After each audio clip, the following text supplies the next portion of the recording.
When Margarita, the campus belle who once bullied my boyfriend, got married. My boyfriend jumped into the sea and committed suicide. While sorting through his belongings, I found a hidden folder on his computer. It was filled with her photos, covered in words of longing and love. He had even written her a song, "Every Day Without You." I toss and turn, unable to sleep. So when I was reborn, and Margarita once again rallied the entire class to isolate him, I looked away. This time, I didn't stand up for him. He stopped me, his voice trembling with despair. Why aren't you helping me this time? Chapter 1. The genius singer-songwriter Sean released a new song titled Flora. The lyrics were far too telling, and during interviews, everyone asked if the song was inspired by someone he loved. His lips curved slightly, his cool gaze meeting the camera. Yes, I wish her happiness, a reporter who loved to stir the pot quietly asked. By wishing her happiness, do you mean you're marrying Violet?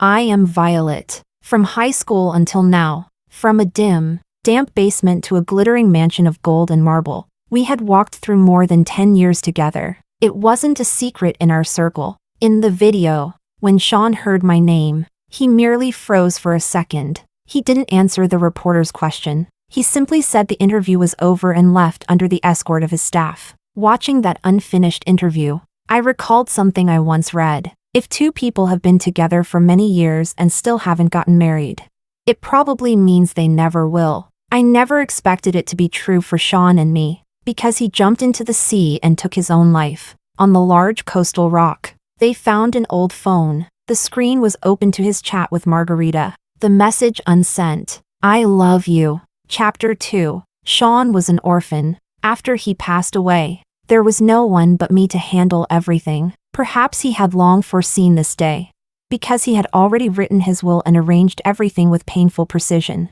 He said he loved children, so he donated all his savings to an orphanage. He said he had no home, so he left his properties to the state. He said there were feelings in his life he could never confess, but now that he was dying, he could finally be brave once. He even remembered a girl from the company, someone who had only met him a few times, who once brought him fruit. He noted down her kindness. Yet for me, he didn't leave a single word, as if the years I had spent by his side were so insignificant, so utterly irrelevant, like a marionette without flesh or will.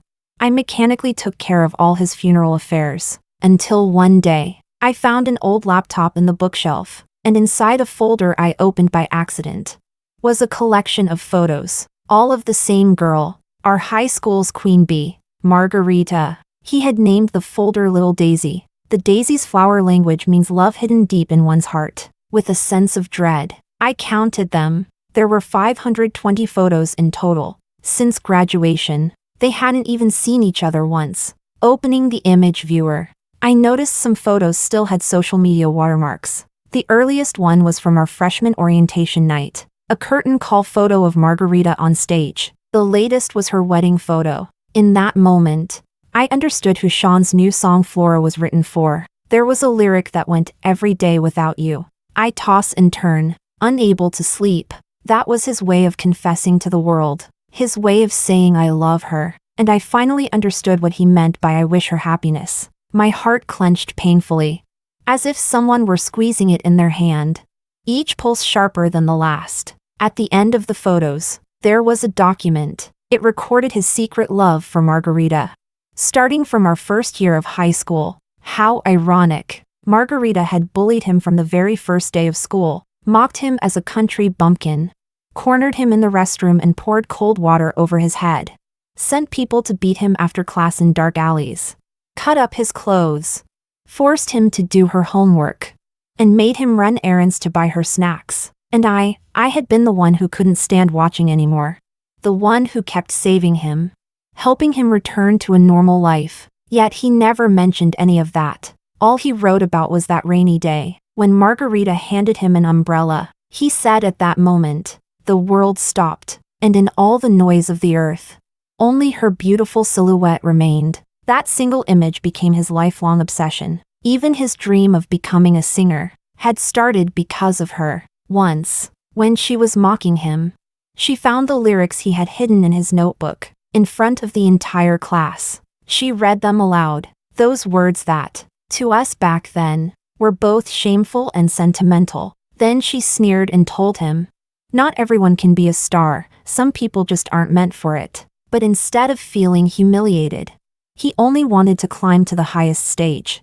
Just to be seen by her again. My eyes burned. So all these years, I was nothing but a joke, not even worthy of a name in his story. With trembling hands, I read the last line Sean had written, "If there's a next life, I'll be brave, just once." Tears blurred my vision. If there's a next life, I thought, I'll never again step between you two. Go chase your so-called true love. Chapter 3. When I opened my eyes again, Sean was on the podium, introducing himself. When the teacher said he'd be sitting next to me, I froze for only a moment before quickly raising my hand. "Teacher, I don't want to." Yes, I had returned to my first year of high school, the very year when Sean secretly fell for, and was bullied by, the so-called queen bee of the class, Margarita. This time, I would not help him. Sean clearly didn't expect me to say that. His face flushed red. In that instant, embarrassment and hurt flickered across his expression. Our homeroom teacher, confused by my reaction, paused before asking, "Why?" Because I wanted no entanglement with Sean. Not now. Not ever again. Not with this ungrateful man who had once betrayed me. "I can read faces," I said solemnly, spouting nonsense without the slightest hesitation. "He brings me bad luck." The teacher was startled, scolded me for my superstitious nonsense, but still ended up seating him next to Margarita instead. As Sean walked over, I saw Margarita roll her eyes dramatically, dragging her chair a few inches away. She muttered just loud enough for everyone to hear, "Country bumpkin." At that time, Sean was still living in an orphanage, but he worked part-time after school to support himself. He was thin and underdeveloped compared to other boys his age. His clothes faded and patched, clearly worn for years. In my previous life, Sean had been my desk mate, and Margarita had sat right in front of us. Whenever she mocked him for being poor, I would kick her chair and tell her to watch her mouth, because I knew, once bullying starts, if no one stands up, it only gets worse. I hadn't liked Sean back then. I just couldn't stand seeing someone bullied. But this time, when I saw Margarita's sneer and that familiar cruelty, I said nothing. Still, I noticed Sean's back go rigid, almost as if he wanted to turn around to see if I would speak up again. I didn't. I lowered my head and continued reading my book. Chapter 4. After being reborn, I only felt lost for a few days before I fully adjusted to this life. Honestly, as an adult, I had often regretted failing my college entrance exam and missing out on my dream school. So this time, it felt like a gift from heaven, a second chance I would not waste. As for Sean and Margarita, whatever happens between them has nothing to do with me. To fall in love with the person who once bullied you, and to remain obsessed for years afterward. What kind of masochistic fool does that? Not someone worth saving. So when I saw Margarita and her clique cornering Sean near the girls' restroom after class, I simply washed my hands, and didn't even glance their way. "Do you know how disgusting you are? You smell awful. Sean, do you have body odor or something? Does your little orphanage not have showers? Don't worry, I'll help you wash properly." Filthy, cruel words spilled from Margarita's mouth. In my previous life, I couldn't understand how such a beautiful girl could be so vile. Back then, when I saw them blocking Sean, I had rushed forward without thinking, shielding him with my body, trading insults with Margarita until she finally stormed off, and the bucket of cold water meant for him never touched him that day. I even told him afterward that when faced with bullies, he needed to learn to fight back, because no one could save him forever. He thanked me, but I hadn't noticed that his gaze had followed Margarita's retreating back. Now, thinking about it, why had I even bothered? Maybe deep down, he had enjoyed her attention all along. So this time, I walked straight past. Halfway down the hall, I heard the splash. The water had been dumped on him after all. I didn't stop. I pretended I hadn't seen a thing, and just as I was about to turn the corner, I heard his voice, hoarse, desperate, calling out behind me, "Violet." Chapter 5. Bad luck. I quickened my pace, running as fast as I could. In my panic, I didn't see the person coming from the opposite direction and crashed straight into a boy, knocking him over. Damn it! The boy on the ground squinted, rubbing his forehead, his expression sharp and dangerous, afraid Sean might catch up and see me. I mumbled an apology and bolted. Without my help this time, Sean's life at school was pure misery. At this age, teenagers are already fragile and insecure, and Sean, with his stubborn pride, endured the endless torment in silence. Margarita seemed to enjoy crushing him under her heel. She was always inventing new ways to humiliate him. Lately, though, she had toned it down a little, because she was preparing for the school's orientation performance. Sean's first photo of her in that secret folder was from this event, the moment she won her award. I had no interest in such things, so I didn't attend this time either. I assumed Sean, ever the devoted fool, would never miss a chance to see his goddess. But to my surprise, he didn't go either. When I spotted him in the empty classroom afterward, I froze. Then, quietly, I started packing my bag to leave. Violet. He turned toward me after I tucked in the last book. His brows furrowed as though suppressing something fierce inside him, a desperate need to prove something. In my past life, through all those years together, Sean had rarely shown emotion. Even in moments of intimacy, he was always distant, cold. The only time he truly lost composure was when he confessed to me at our high school graduation. I still remembered that look in his eyes, sincere, burning, trembling with a fragile kind of courage. That "will you be with me?" sounded like it had taken everything he had. He stared at me, fists clenched around the hem of his shirt, eyes full of love and fear, as if terrified I'd reject him. But now, seeing that same face, the same expression replayed in this lifetime, all I felt was disgust. Perhaps, back then, he wasn't really looking at me at all, just at the reflection of someone else through me. So I met his hopeful eyes with a flat, indifferent glance, and walked away without a word. Chapter 6. Sean got cornered by Margarita again. This time, it was in a narrow alley outside the school, the same path I always took to go home. Maybe it was just my imagination, but for a split second, I thought I saw a faint light in his eyes, a flicker of expectation. Was he waiting for me to save him again, like last time?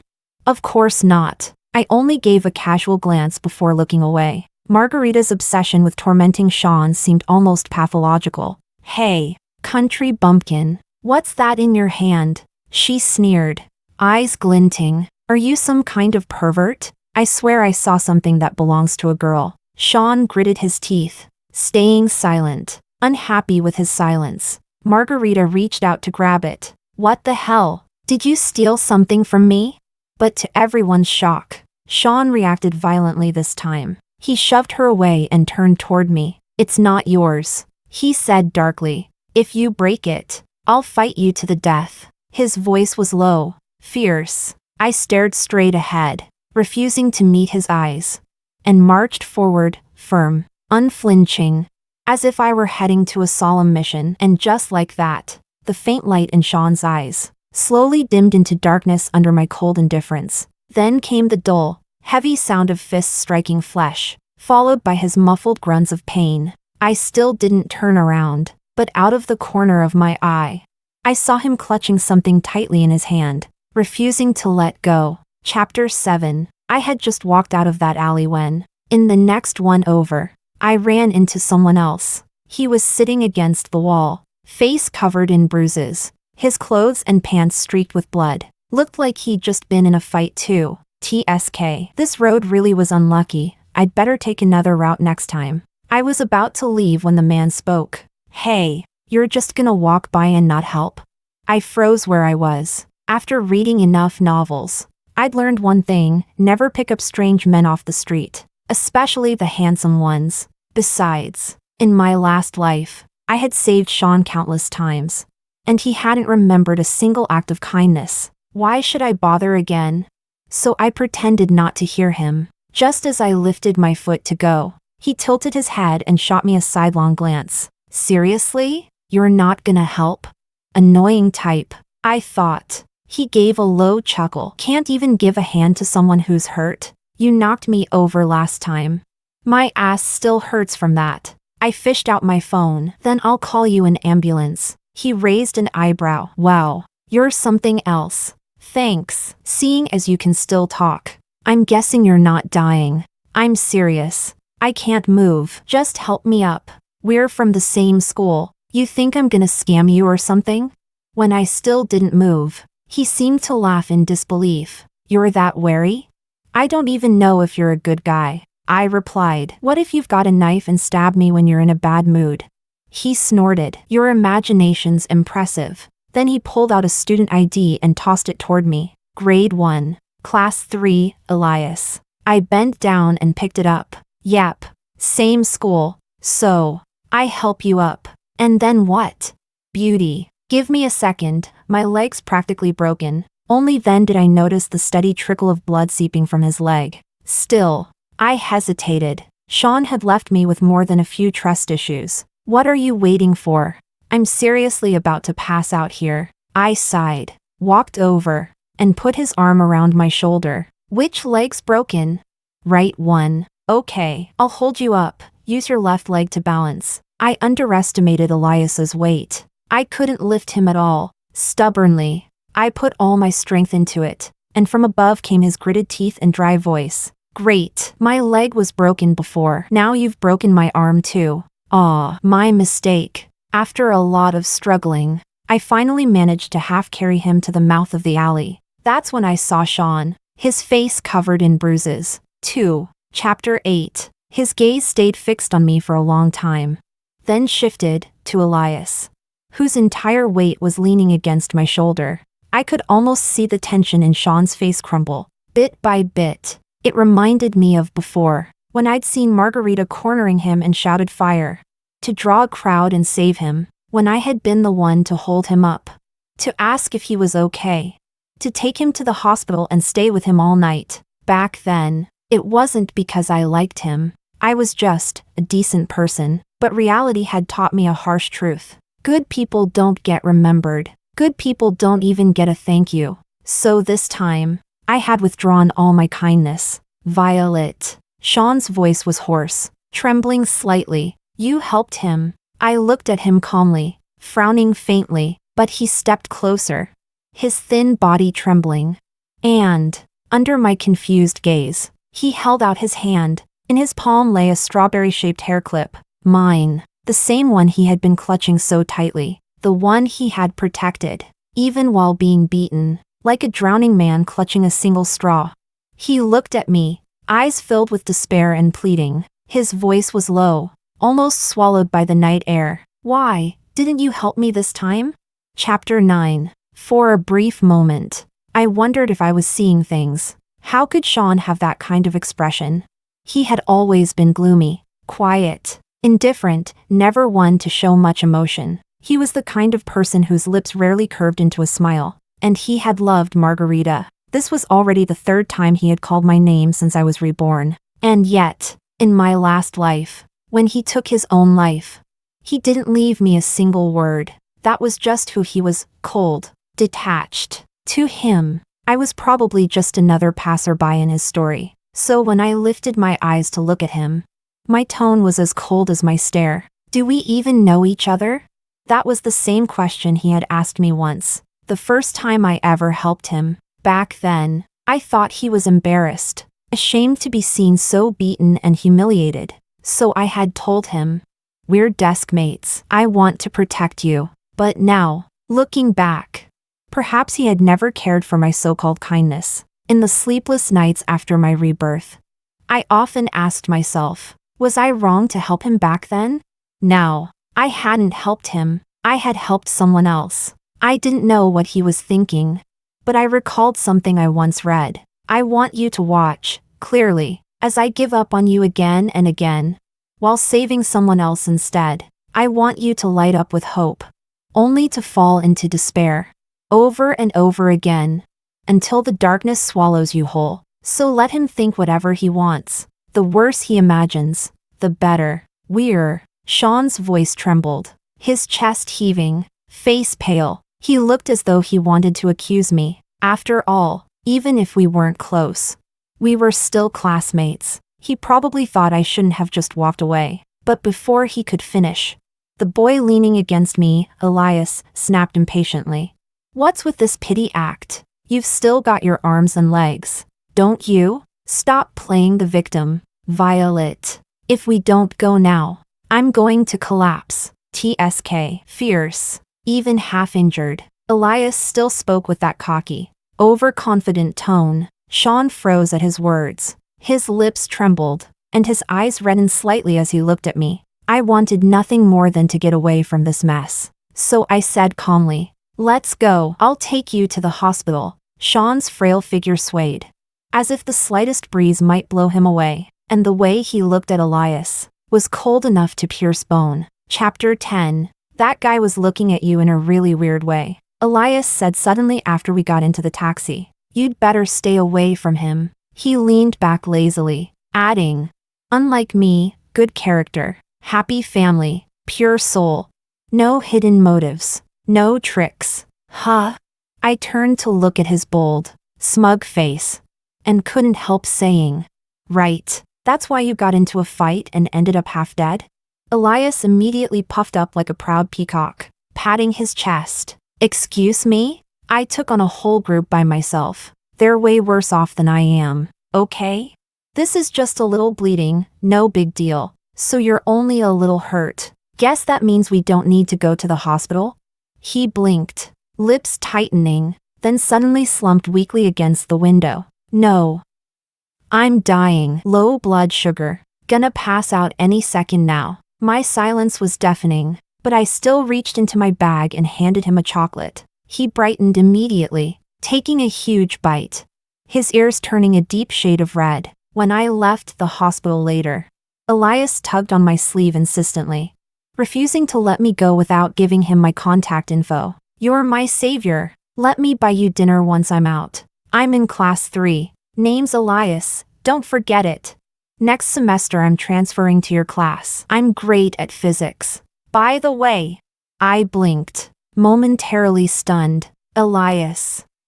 That name, I remembered seeing it once before, in my last life, in a news article about research on parallel universes. He was the author of the published paper. It had barely made the news though, overshadowed by the headlines about Sean's suicide. The internet had gone wild. Even Margarita got dragged into it. When people saw how beautiful she was, they began writing love stories for the two of them, romantic fantasies about a tragic love that transcended life and death. They called Sean a man of deep devotion, saying he had proved his love through death itself. And me? I became the villainess in their story, the toxic woman who ruined their perfect romance. I tried explaining, over and over, but no one wanted to listen. He was dead, and the dead can't defend the living. So the insults poured into my private messages. Thousands of them. They said I had driven Sean to suicide, that I did it to inherit his company and wealth. As if everyone had forgotten, his will left me nothing, not a single word. He really was selfish. Chapter 11. When I reached the hospital entrance, Elias called out to me again, Violet, you're only in your first year of high school. There's still plenty of time, plenty of chances. I turned around. He arched an eyebrow, a faint smirk tugging at his lips. So, live this life however you want. I froze, unsure what to say. Then he smiled, bright, wide, and completely unguarded. I believe you can. I had to admit, his smile was infectious. It carried a kind of warmth, genuine, fierce, and full of light. So unlike Sean. If Sean was someone who lived in the shadows, then Elias was the kind of person who was sunlight. When I walked back toward the ward, I saw Sean again. I didn't even know when he had followed me here. His gaze was sharp and brooding, dark with something close to hostility, but underneath it was a fragile trace of hope. I came to return this, he said softly. He held out his hand. In his palm lay my strawberry hair clip, the same one I had dropped, the one he had picked up and protected so fiercely. It was broken now, beyond repair, just like whatever had existed between us. The hospital doors opened and closed with the rush of people passing by. But I stood still. Ever since that moment in the alley, when he said those words to me, I'd had a suspicion. Maybe Sean had been reborn too. I couldn't be sure. But I was curious. Curious why he was looking at me with such turbulence in his eyes. After thinking about it, I came to a conclusion. Sean was sick. Anyone who could fall in love with the person who bullied them, that was Stockholm Syndrome. And now, him coming after me, that was just another illness. Maybe something like the disease of wanting what he can't have. Under his expectant gaze, I didn't reach for the clip. I simply said, coolly, Sean, we're just classmates. You're overstepping. He froze, pale lips trembling. After a long moment, his voice came out hoarse and shaking. You're throwing it away? For a second, I remembered the past, back before anyone recognized his musical talent. I had worked tutoring jobs, part-time shifts, using my own living expenses to support his dream, to help him enter competitions, and when he'd been crushed by failure after failure, when everyone said he would never make it. The day he saw me packing my suitcase, he had broken down, grabbing my hand, his voice trembling in raw, "You're leaving me?" So fragile, like one wrong word could shatter him, and I had hugged him then, saying softly, "No, I'm not leaving. I'm just going away for work. I'll show you the beauty of the world. I'll help you walk out of the dark and into the light." But this time, facing the same desperate eyes, I said calmly, "It's just a broken thing. If it's lost, it's lost." Sean swayed, as if the ground beneath him had vanished, as if something vital had been torn away. As I brushed past him, I added, "Stop bothering me." Chapter 12. The days of studying passed quickly. Even while Elias was still in the hospital, he somehow had endless free time to message me. I rarely replied, unless I couldn't help it. Like today, he just sent me a message. "My legs all healed, thanks." Then came a photo, one that clearly showed the outline of his abs. I couldn't resist replying, "Your legs healed. Why send me a photo of your upper body?" He didn't respond for a while, then sent, "Oops. Wrong photo. Can't unsend it now. My bad." Yeah, right. I didn't buy it for a second. Lately, Sean had been keeping to himself. He hadn't approached me in a while. It didn't take long to find out why. After returning to school, Elias was reported for fighting and intentional assault. That day, I was in the teacher's office when I overheard the conversation. When Elias saw me, he immediately denied the accusation. "I didn't start it. It was self-defense. I got hurt too." I thought for a moment, then stepped forward. "Teacher, I can confirm that I was the one who took Elias to the hospital that day." The teacher kept him behind for further questioning. I gathered my homework and left the office, only to run into Sean at the corner. I ignored him, but he blocked my path, his tone sharp and accusing. He's that kind of person, a thug. Do you even know what kind of reputation he had back in middle school? Why are you helping him? What does that have to do with you? Then I remembered that cold, jealous look Sean had given Elias before. "So it was you, wasn't it? Does it matter?" "Sean," I said with a bitter laugh, "you really are a petty, twisted person." He didn't even get angry. "Violet, he's not worth it." I sneered. "I don't need anyone telling me what to do." Back in class, my phone buzzed. "Elias, do you believe me?" "Me, I do." The whole issue ended with Elias reading a self-criticism aloud at the flag-raising ceremony. Later that day, he texted again. Good thing I didn't get a real punishment. That would have been trouble. I was confused, so I sent a question mark. He brushed it off with a joke, and I didn't press further. Meanwhile, Margarita's bullying of Sean continued, but Sean never fought back. Every time, he'd just look at me with those pitiful eyes, as if hoping to see even the faintest flicker of sympathy. But I pretended not to notice. I couldn't understand it. Sean had been reborn too. He knew he had talent. He could have used it to change his fate. But instead, he did nothing, as if he were deliberately trying to show me how pitiful he was, hoping to stir my protective instincts again. Too bad for him. I couldn't be bothered to look his way. Chapter 13. Because I wanted to walk the path I hadn't finished in my previous life. I immersed myself in the ocean of knowledge every single day. And Elias, under the pretext of asking me questions about studying, lingered around me constantly, making sure I couldn't ignore his presence. The first year of high school passed in the blink of an eye. I was still ranked #1 in the entire grade. God knows, if I hadn't failed the college entrance exam in my past life, I might have already been doing research. Then I wouldn't have wasted time thinking about being with Sean, or trying to earn more money to study computer science. When we were divided into new classes in the second year, a familiar face appeared. Elias. The moment he realized we'd be desk mates again, his grin nearly split his face. Just as cocky and carefree as ever, he said, sitting next to the top student, "I'm really something." Huh?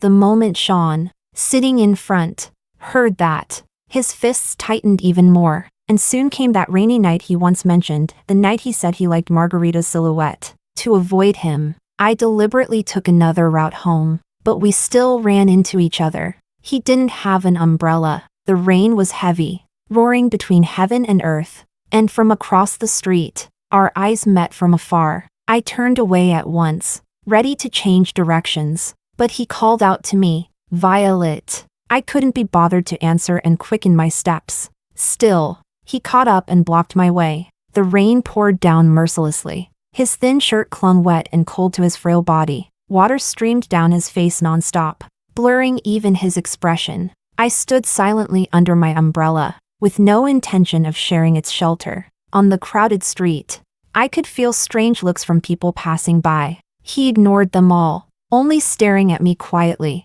Suddenly, I remembered that one time I went with him to an original singer competition. That day, though he had already chosen his song, he switched to another one right before going on stage, a song he'd written about innocent first love. He even missed a few beats while singing it. When it ended, he stood under the spotlight and said the song was dedicated to a girl in the audience. But I'd forgotten, there was someone else sitting in the crowd. She had come with a friend, Margarita. How dare he bask in the glaring warmth of my affection, while handing over all his love, completely and unreservedly, to another person?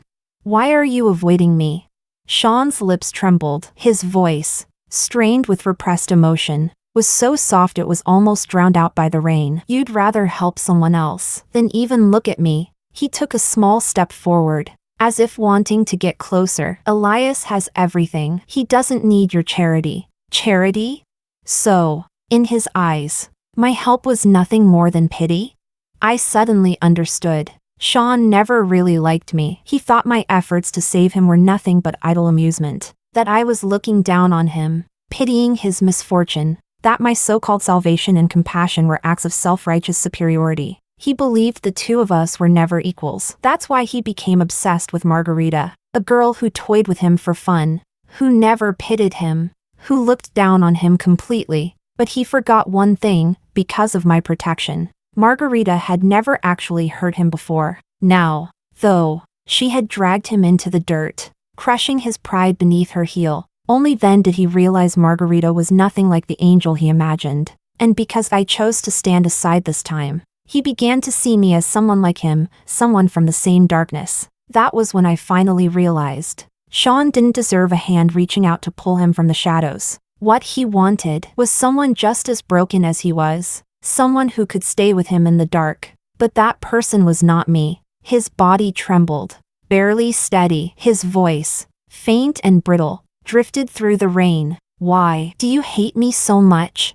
Chapter 14. Sean. I corrected him calmly. "Let me make one thing clear, I never hated you. I just stopped acknowledging your existence." My love and hatred toward him had long since faded into nothingness. Now, even his words couldn't stir the slightest ripple in my heart. For a brief moment, a glimmer of hope appeared in his eyes, but I crushed it myself. "You were just a passerby in my life, not worth any of my emotions." Sean panicked. His expression crumbled completely. "It's not supposed to be like this." He desperately searched my eyes, trying to find some trace of love left for him. Unfortunately, there was nothing. So he began to play the emotional card. "You clearly loved me. You even gave up the major you wanted to study, for me. That was because something went wrong during the college entrance exam. I never finished my last essay and didn't get into the school I wanted. Life simply took another turn, and he happened to be part of that detour. Now, I didn't want to keep pretending anymore. Looking straight at him,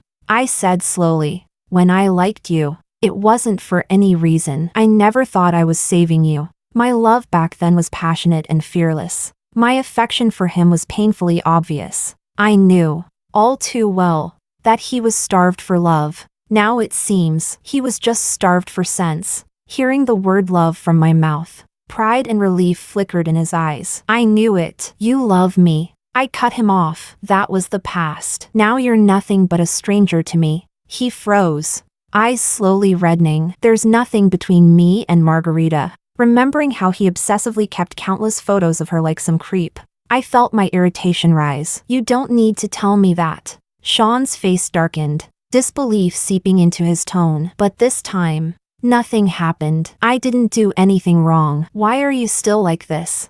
I sneered. He actually had the nerve to ask me why. A boyfriend of more than 10 years, no matter what excuse he had, spent his thoughts on another woman. And I, the actual girlfriend, am supposed to be grateful that he at least didn't physically cheat. When he let the whole internet laugh at me, did he ever think about the consequences? Maybe my expression was too cold, because Sean reached out his hand, trying to grab mine, his voice trembling with desperation. "I didn't mean it like that. Nothing really happened. Why can't you just look at me?" Just once, I stepped back, avoiding his touch. "Because, Sean, you don't deserve it." His hand froze midair. Then he suddenly let out a hollow laugh. "Is it because of Elias? You saved him, then I'll destroy him." He really was insane. I should have known. Last time, I was the medicine that kept his emotions stable. This time, without that medicine, his sickness had only grown worse. I stopped him cold. "Sean, before the English exam, the bottle of water you gave me, you put something in it, didn't you?" Chapter 15. The rain had already stopped. I had wondered before, my grades were always steady, and I never ate anything unusual. So why, of all times, did I suddenly have stomach cramps right before the final exam?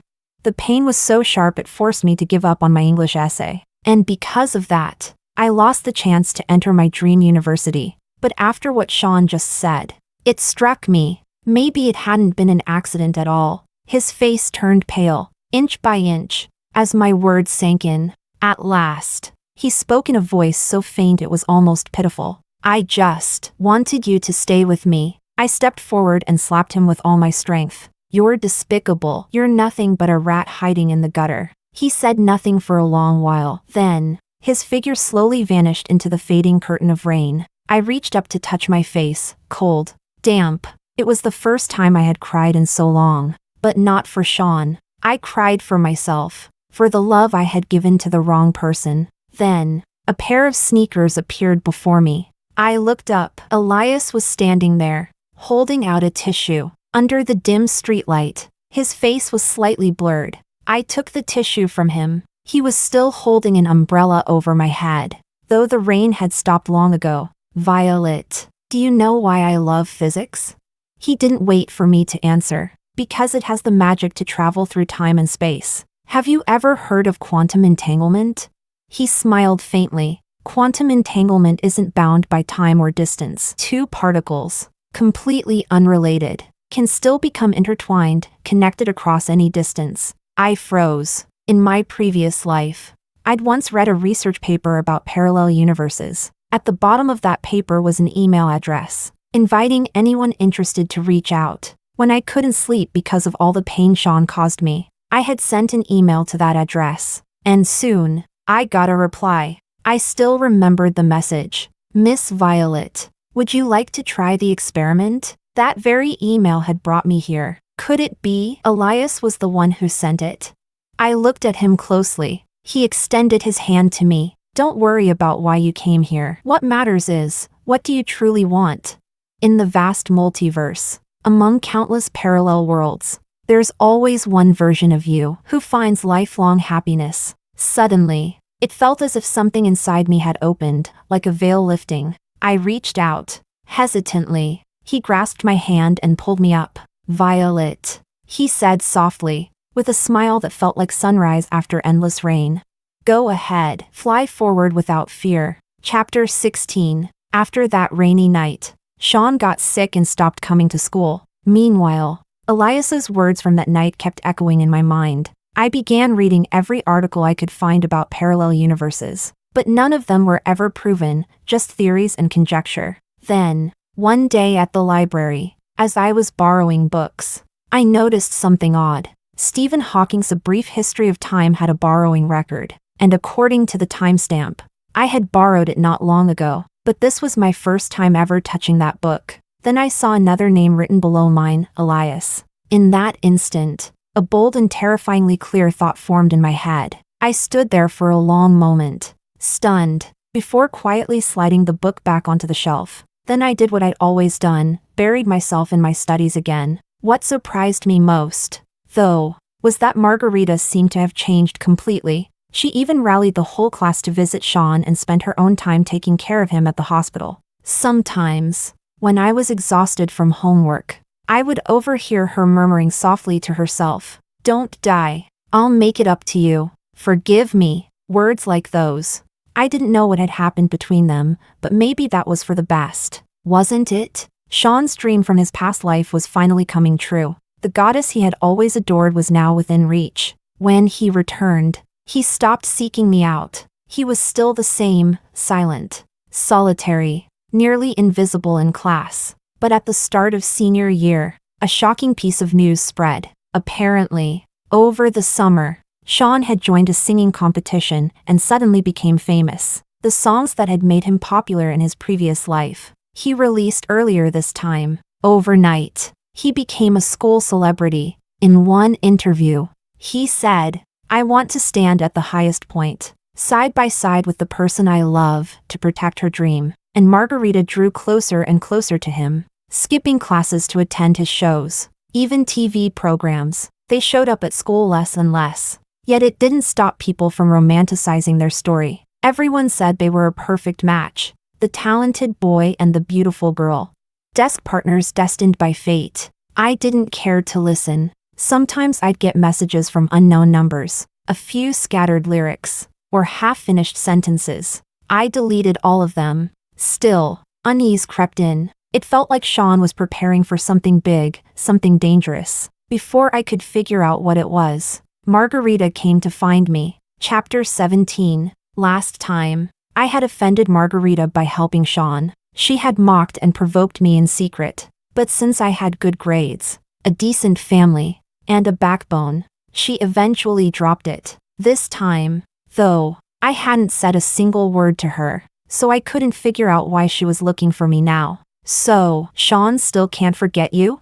She stared at me with a mocking smile. "But what does it matter? You were by his side." "Sure, but when he died, the only person he thought about was me." Confirmed. She remembered the previous life too. Thinking I wouldn't understand her hidden meaning, she grew even bolder, her hand lifting, ready to slap me. "But I suggest you drop whatever delusions you have. My status now is far beyond your reach." I caught her wrist and threw it aside forcefully. She yelped in pain and cursed. "Violet, don't think I won't make you pay. Believe it or not, I can have someone kill you." I was taller than her, so I simply looked down and said coldly, "Stop provoking me, you bitch." She tried to lunge at me, but someone stepped in between us. It was Sean, the one who hadn't shown up for a long time. Margarita's demeanor changed instantly. She clung to his arm, all soft and pitiful. "You came for me? You didn't trust me to handle her alone?" Sean looked at her but said nothing. I didn't care to watch their little performance. I packed up my bag, ready to leave, but Margarita blocked my way again. "You're just a nerd. Don't tell me you really think you'll ace the exams this time?" I froze for a second. She went on, her voice dripping with contempt. "Stop acting like some kind-hearted saint. It's disgusting." What was wrong with her? I was just about to reply when a clear, sharp voice came from nearby. "Some people can't even get into a junior college, and they've got the nerve to bark at the top student? If your house doesn't have a mirror, try looking into a puddle." It was Elias. Chapter 18. He walked over to stand beside me, looking at the two people in front of us. He clicked his tongue twice, So it's the bottom ranks of our class. That explains it. We're simply not on the same intellectual level. Margarita raised her hand, ready to slap Elias. Normally, Elias had that careless, mischievous attitude. But in that moment, his entire presence radiated danger, the kind of aura that warned people not to mess with him. His eyes were utterly emotionless as he looked at her. Get lost. Do you really think someone like me, the young master of the Elias family, is someone you can offend? Then he stepped forward and helped me gather my books into my bag. Sean stood silently to the side, though his face looked calm. I could clearly see the veins bulging in his clenched fists. Yet, as always, he said nothing. When he pulled Margarita away, he glanced back at me. His lips moved, mouthing something soundlessly, but I couldn't care less. On the way home, Elias said, "Leave this matter to me. Don't let it affect your political screening." I nodded, then asked, "And why do you care about my political screening?" A faint flush crept up his cheeks. "I'm just reminding you not to do anything rash." But then, how did he know I was planning to apply for University A? Chapter 19. In the last few months before the college entrance exams, Sean and Margarita came back to school to study. Elias, however, treated every day like a battlefield, sticking to me like a bodyguard on duty. He was afraid something unexpected might happen again. But surprisingly, Margarita didn't try to bother me this time, especially during the last 2 days before the exam. Elias practically didn't leave my side, eating, studying, even napping nearby as if determined to guard me 24 hours a day. He even hired his family's security guards to watch over me, and he was absolutely adamant that I shouldn't eat anything handed to me by anyone else, only food I brought myself. Under his layers of protection, those tense days passed quickly. When it was finally over, I knew I would at last be able to walk the path I'd missed before. That night, we had a small class gathering. Elias quietly pulled me aside and confessed, "My family background is clean, no fights, no records, no stains for 3 generations. I study physics, so I can even help you. Would you consider me?" That was when I finally understood what he had meant by that text he'd sent after Sean reported him the first time. Still, was that really how he thought a confession should go? Seeing me lost in thought, Elias continued, "It's okay if you don't choose me. I know your heart is set on research. Don't worry, I won't hold you back. Even if you regret it later, I'll still create more opportunities for you." I looked at him seriously. "Elias, were you the one from the other timeline?" He froze. "I saw a brief history of time," I said softly. "I think there must be some kind of crossover between our 2 worlds. That's why the book I borrowed in one timeline appeared here. Because space-time isn't stable. We both carry memories from another universe, right? You said before that quantum entanglement connects people across time and distance. Maybe, in mystical terms, that's karma, cause and effect looping endlessly. That's why all 4 of us, you, me, Sean, and Margarita, remember everything. So tell me, in that other timeline, was it just that book that tied our fates together?"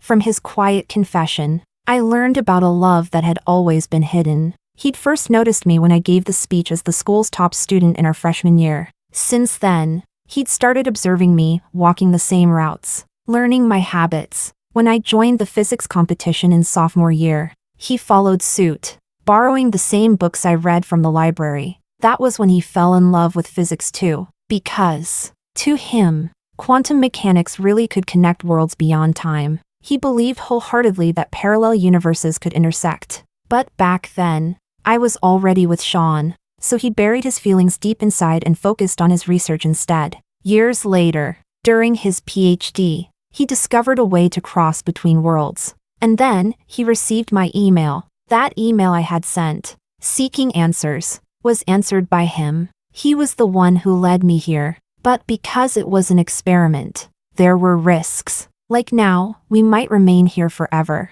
with both sets of memories intertwined. So that day, when you were hurt and I saved you, was that intentional? Elias immediately shook his head. No, that part was real. I was reckless back in middle school. But I changed. I worked hard to get into your class. Because every event holds countless choices, and every choice leads to a different ending. This time, my ending was meeting Elias. Of course, he said, smiling faintly. My research into parallel universes wasn't completely selfless. Deep down, I just hoped that, in one of your many choices, I'd get the chance to appear. Chapter 20. For a long moment, neither of us spoke. Then I finally said, softly, Elias, we've known each other for 3 years. But I'm not sure if I still have the ability to love someone. I'm afraid that saying yes to you might be irresponsible. The color drained from Elias's face instantly. I understand. I'm not forcing you, he murmured, forcing a smile that didn't quite reach his eyes. Liking someone, it's never something you can demand. He was trying his best to sound calm, to give both of us a way out. But I smiled, stepped forward, and hugged him tightly. Still, I want to try. So, boyfriend, would you like to explore another possibility with me? For a second, his whole body went stiff. Then he let out a joyful, half-sobbing shout. I will! He spun me around several times, laughing uncontrollably. Someone nearby called out for Elias to come drink. Elias grinned. How did you know Violet said yes to my confession? Huh? His classmate blinked. Then another asked, Elias, which university are you applying to? Elias beamed even wider. Same as Violet's, she's my girlfriend. What? Soon the whole class knew that Elias, the loud, dramatic one, was practically glowing with happiness, smiling so hard his eyes almost disappeared. The classroom buzzed with laughter and teasing. Only one person remained silent. Sean, the new celebrity, said nothing amid all the cheer. As laughter echoed around him, his back bent slightly lower, as if the weight of something invisible pressed him down. That night, I received a message from an unknown number. Your dream, this time. I'll protect it for you too. Chapter 21. I didn't reply, but soon enough, I understood exactly what he meant. A week later, during a fan meet and greet livestream for Sean's latest concert, he personally dragged Margarita from heaven straight into hell. At the time, Margarita thought she had become Sean's unofficial girlfriend. After all, she appeared at every one of his events, standing proudly at his side, and he had never once denied it. But when the host asked him if he had anything to say after finishing the college entrance exam, behind him, on the giant screen, video clips began to play. Evidence of Margarita bullying him. The footage was shaky, clearly taken secretly, yet from those angles, you could see it all. Sean's pale, fragile face after every humiliation, curled up, trembling, pitiful enough to shatter with a single touch. The entire venue erupted into chaos. Margarita screamed, rushing onto the stage, begging them to stop the video. No one listened. Everyone's eyes turned toward Sean, but not with anger, with pity. They didn't understand what he was doing. For a rising idol, revealing something like that was career suicide. Even as the victim, he'd likely destroy his future. But the video kept playing. At the end, a short conversation appeared, apparently recorded when Margarita was drunk, as Sean drew the truth out of her. Did you switch her water before the exam? Of course. I just couldn't stand how high and mighty she acted, trying to save everyone. Wouldn't it be fun to see her fall into the mud? The fan meet descended into chaos. Only Sean remained calm, looking straight into the camera. It was as if he was speaking directly to me. See? I could never love someone who once tormented me. Or maybe, someone who destroys another person's dream doesn't deserve to stand beside me. At last, I understood what he meant that day. I'll avenge you. And I realized why he had rushed ahead of his previous life's path. Why he had become famous so soon. He had been preparing for this all along. A grand, deliberate act of revenge. He wanted to stand beside me in the light, openly, proudly, and love me with a heart that was finally clean. Chapter 22. Margarita ended up in prison. I went to see her. When she saw it was me, she forced a pale smile. Are you proud? Last time he abandoned you for me, this time, you won. I shook my head. In love, whoever takes it seriously first loses. None of us are winners. She stared, then asked, bewildered, where did it all go wrong? Didn't he almost kill himself for me? Why would he do this to me? That was a hard question to answer. She laughed bitterly. So all the ways I got close to him were just to help you get revenge. But that bottle of water, he gave it to you himself. He had his own selfish reasons. 2. He wanted someone with him in hell. How can you pin it all on me? He never loved me. He only thought we were the same kind of broken people. So he made others believe he loved me because he was too afraid to let you see his dark side. In the end, I was the big fool, the one who'd been wronged. When I first came, I felt furious at both of them, 2 people living in darkness who ganged up on me and forced me to give up my dream. I wanted nothing more than to tear them to pieces. But quantum mechanics says we're just slices trapped in time. There are countless versions of us facing different endings. Before I left, I told Margarita, "You're not innocent either. You only thought you were about to ride him to success. How much of your feelings for him was real?" Margarita pressed her lips together and said nothing. See, that's the price of greed. Chapter 23. When I walked out, Sean was waiting for me at the door. "I've shown you all my dirty secrets. Do I still have a chance?" he asked. I shook my head. He carefully produced a bouquet of calla lilies from behind his back. The flower's meaning is pure love. It was the kind of flowers he used to give me when we first had money. I didn't take them. His lips trembled. I was wrong. Is there not even a chance for me to make amends? Since fate gave us this second chance, it's to fix the things we couldn't face before. I interrupted, glancing toward Elias, who had just arrived behind him. I said quietly, "You're mistaken. It wasn't fate that brought us back. Some people spend a lifetime researching, pouring every ounce of energy into one purpose, so that my life might have one more choice." He asked for nothing in return. He guarded me quietly, understood my dream, and protected it. That felt like a normal relationship. I passed by Sean and took Elias's hand. Looking at him, I said, "The love I once gave you was whole and without reservation. I'm glad we didn't get entangled this time. Only then can my love be given, without reserve, to someone else.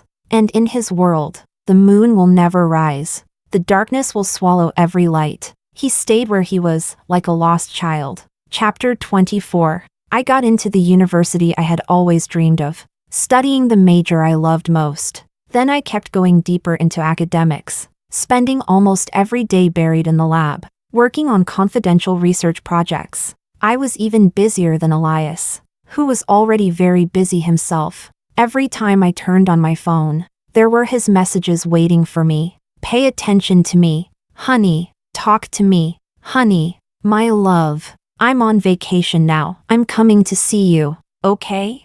I replied, "Go talk to my supervisor instead. Please. Honey, look at me. Don't stare at those cold machines all day." Then a video popped up. I had barely connected when I almost spat out the water I was drinking. "Put some clothes on. My colleagues are still here. I don't care if you don't look at me enough. What if you fall for someone else? Don't worry. None of them have as much hair as you. Elias, are they handsome? Not as handsome as you. Do they have abs? No. Humph. How do you know? Have you seen them? Great. Here he goes again with his nonsense. Well, I chose this boyfriend myself. Guess I'll have to coax him myself too." Chapter 25. The next time I heard about Sean, it was news that he had committed suicide again. I hadn't been able to stop him from becoming a singer, but I had long stopped following any updates about him. I only learned about it because Elias sent me a screenshot. My name was trending together with his on the hot search. Before I could even read it carefully, someone was already throwing a fit. Doesn't he have his own wife? Why is he coveting my wife? Is he insane? On the screen was his new song Regret, along with the news of his suicide. It chronicled the 10 years of his secret crush on me, starting from his high school diary. After reading it, I felt strangely calm, even absurdly so. In our previous life, he had died in a fit of obsession and despair over failing to have Margarita. In this life, he couldn't have me, so he staged the same pathetic drama again, as if trying to make himself look like some deep, tragic lover. But to his disappointment, my work is confidential by nature, so my name, which appeared briefly online, was swiftly erased without a trace. He thought his love would be displayed to the world as a grand, everlasting devotion. He thought that his immense regret in this new life would move the public to give us a happy ending. But he was wrong. He was never worthy of being mentioned after my name. Yet one afternoon, I received a package. I didn't expect Sean to ever send me anything again. Inside was a letter. To my wife, Violet. By the time you read this, you must already know what happened. I never meant to use death to hold you hostage. I just loved you too much. Without you, there's nothing left in this world worth living for. I was born alone, never knowing what love was. When I was at my lowest, you appeared like a beam of light, scattering the darkness around me. You stayed by my side without hesitation. But you were kind to everyone, so I thought your kindness toward me was just a gesture of pity, a small mercy for my misfortune. You were too good, so good that I felt unworthy of you, so good that I wanted to cage you, to keep you bound to me, so good that I thought if I loved someone broken like Margarita, someone trapped in the same hell as me, then maybe I'd be normal. I've had so many dark thoughts. I wanted to possess you for a moment. I even thought of turning you into a specimen that would lie quietly there, belonging only to me. I never dared to tell you. These thoughts tormented me for too long, until I couldn't hold on anymore. I didn't dare leave you a message. I knew you'd hate me. People like me don't deserve to be loved by anyone. I thought I loved Margarita, but when I came back, I realized that the only person I ever truly wanted to see was you. I hurt you. I'm sorry. But selfishly, I think, if this way, you can remember me, then maybe it's not so bad. I'm such a wretched person. Only when I was beside you could I catch even a glimpse of heaven's light. Without you, I have no reason to go on living. I read Elias's thesis. I'm grateful for the parallel worlds, at least in another timeline. I once had you. So, in our final meeting, I didn't say goodbye because I knew we'd never meet again. Inside the box was also the broken strawberry hair clip from long ago, and a video. In the quiet expanse of the sky, everything shimmered in ghostly green. Under the vast aurora, he choked back sobs again and again. Violet, I love you. It took losing you to finally understand. At last, he collapsed to the ground, covering his eyes with both hands, tears still streaming through his fingers. His fragmented voice echoed softly in the still air. I don't deserve your forgiveness. If there's another parallel world, would you look at me again? Just once, please. Chapter 26. I didn't finish watching the video. I turned it off, writing all that didn't wash away his sins. No matter what his reasons were for liking Margarita, one fact remained: he was interested in her, and that was the very beginning of all his so-called love. So, I didn't believe a single word of his nonsense. Time lost can't be recovered. The wounds he caused are already there. They'll turn into scars, forever reminding me never to make the same mistake again. I received his confession, but that doesn't mean I forgive him, because in that other timeline, I had given him my heart completely, and the one who pushed me away with his own hands has no right to speak of regret. After Elias finished reading, he asked me how I felt about it. I thought for a moment and said just one word: pretentious. Then I wrapped my arms around his waist. I know who truly matters to me. After all, this is a love that transcends time and space. A love that shines with unmistakable devotion. A love that stands by my side unconditionally. A love that, in this lifetime, belongs only to me. Elias took out a bouquet of white bellflowers from behind him. Their meaning, eternal love. He said, the person I love still loves me, even in another parallel world. I was more conventional. I brought red roses. People who share the same frequency will always meet again, and that's the most romantic kind of reunion. Elias kissed my forehead. I love you. In the entanglement of quantum fate, some journeys are destined to happen.